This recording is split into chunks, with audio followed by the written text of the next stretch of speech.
Good evening. Hermit Bob here, coming to you from the studio. Yeah, that's it.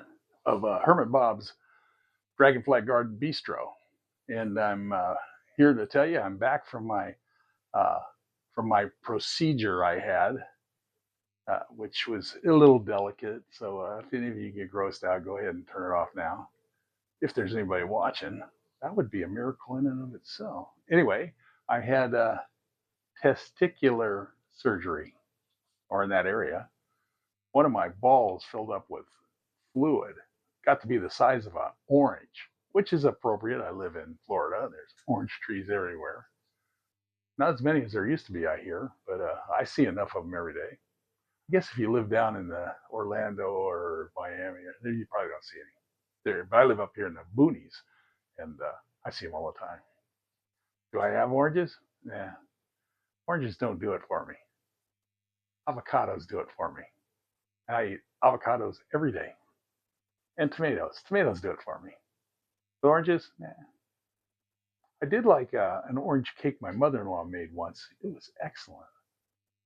Anyway, I digress. So anyway, I had this surgery, and that was a week ago Tuesday. Today's Saturday, and so it's 7 days, 11 days, 7 and 4, yeah, 11 days, and it's finally the point where I think the anesthesia is starting to wear off. My biggest problem is I'm a big person, and I've had day surgeries several times, 4 or 5 times, and every time they give me too much anesthesia. At least that's what one of them told me at one point when it was a month later and I still was walking around in a haze. So I warn all the anesthesiologists before every time. Tell them how when I was a drinking person, I'd get drunk and fall off a bar stool after about 4 or 5 beers. And I said, I'm a cheap drunk and you don't need to give me much. And then I tell them the story of how I walk around in a daze for a month and they load me up anyway. So I still have a little bit in the tank, I think. They say it stays in your lungs. I don't know how that shit works. So anyway, felt like I could possibly make a video. Thank you, thank you. That's the applause. Oh, wait a minute. Oh, no, it's the dryer in the other room. Okay, so any other things about that testicle? Well, I haven't been able to feel down there because where they sewed it up together, they sewed part of it up together and they glued the other part up. And that is very tender still. So I'm not going down there and checking anything. I just squirt off and stuff like that.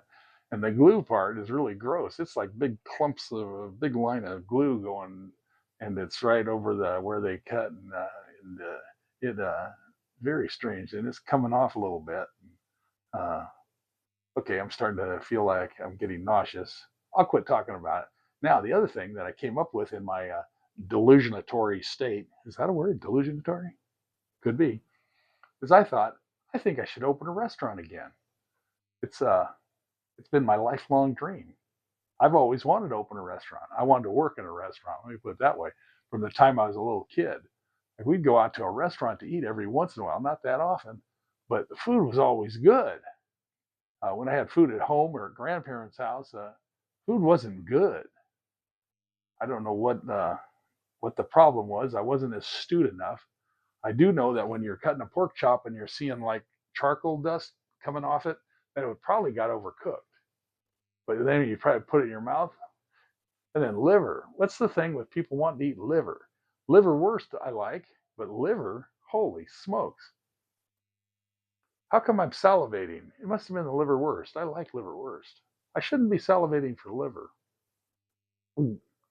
Anyway, so I always thought I want to work in a restaurant, and so I did. I worked in restaurants most of my life, most of my young life, and then I got too old to rock and roll and too young to fry, so I got out of the restaurant and started doing things like I drove a shuttle van for a long time. That was the most fun I ever had at work because it was a 7-passenger shuttle van. Usually only had about 5 or 6 people in it, and we were going either from their house to the airport or from the airport to their house. And so you just were with them for a short period of time, and I could go through my whole routine, my whole comedy routine. and then I'd come up with new ones, and I could banter back and forth. And if I bombed, it didn't make any difference. I had a new crowd coming in. It was wonderful. And then my shoulder started hurting to where I couldn't lift luggage. I was having trouble lifting luggage, and they caught me not being able to lift luggage, so they took me off that. And I had an operation. It turned out it wasn't my shoulder at all. It was something in my neck. They had to take something out of the neck and put a fake neck thing in there. I don't know much about medicine. Just knock me out, do the shit, don't give me too much anesthesia, and then put me back on the street. Anyway, so then I worked in office for the next 13 years, then retired. That's where I am now. Oh, happy Valentine's Day. Is that what that says? Something about, it's backwards, and I don't read backwards. Because I know some people that do know how to do that. Anyway, something about Irish. So this is going to be March 1st tomorrow. And of course, March is not March Madness. March is St. Patrick's Day. And most people think, oh boy, beer, we're going to get drunk. Nope. I think corned beef and cabbage, corned beef sandwiches, Reubens. I just love corned beef. I don't like corned liver, though. I do like liver sausage, liverwurst, Braunschweiger. That's the one I like. How did I get off of that? Because I always love food. So anyway, all of that thought process of wanting good food, I can't find good food at a restaurant anywhere. Some Mexican restaurants are okay, but it's just so disappointing out there. So I'm going to open a restaurant, just like I did. I opened my own restaurant back in the early 80s, and I'd worked for a corporate restaurant all through the 60s and the 70s. I worked in restaurants, and I opened my own in 83 or 84, and did it for about 3 years and quit. But when I opened it, I'd been a hard drinking, fun loving chap running restaurant kitchens for the corporate. When I opened mine, I found out about a week into it that I couldn't drink because there was just too much stuff going on. And it was a pretty small restaurant, and I had to do most of the cooking, and it was a challenge. So I told everybody I'm going to quit drinking until this restaurant makes $1 million in sales. Well, it never even made $200,000 in sales in the 3 years we were there. It might have, but anyway, the big thing I found out was when I was drinking, I loved talking to customers and helping employees and stuff. I mean, I was the go-to guy. And then when I quit drinking, I didn't like talking to anybody. There wasn't anything wrong with them, and I didn't hate them.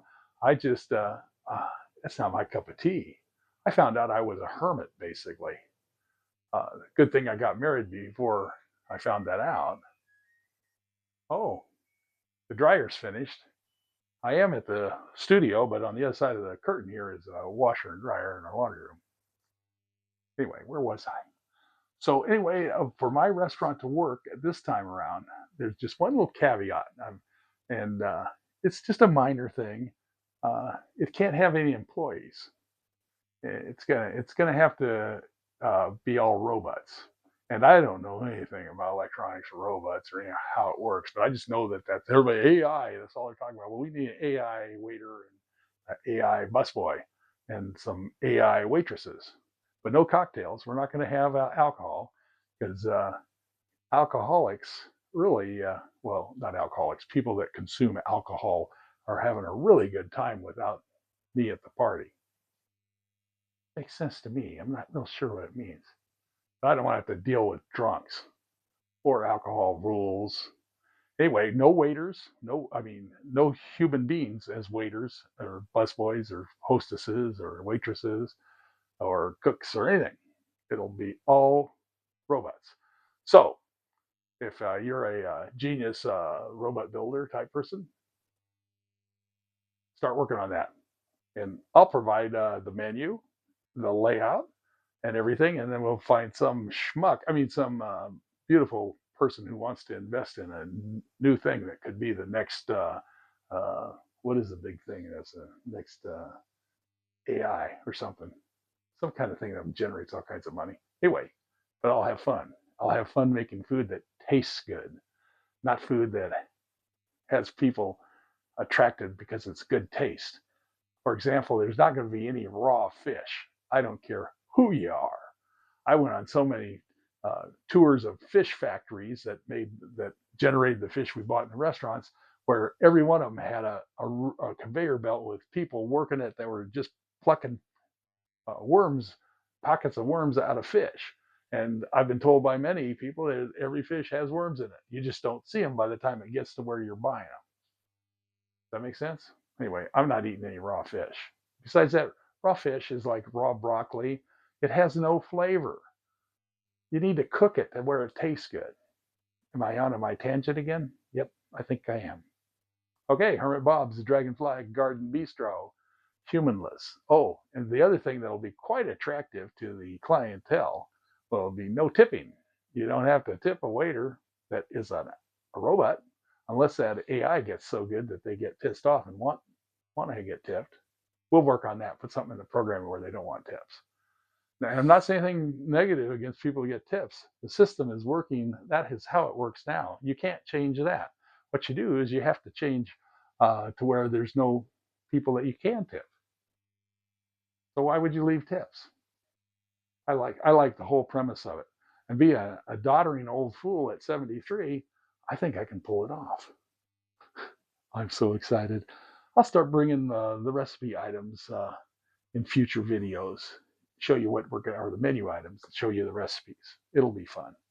Okay, I'm going to go warm up and get ready for St. Patrick's Day. Yep, corned beef and cabbage, corned beef sandwiches, corned beef hash, uh, corned beef pizza.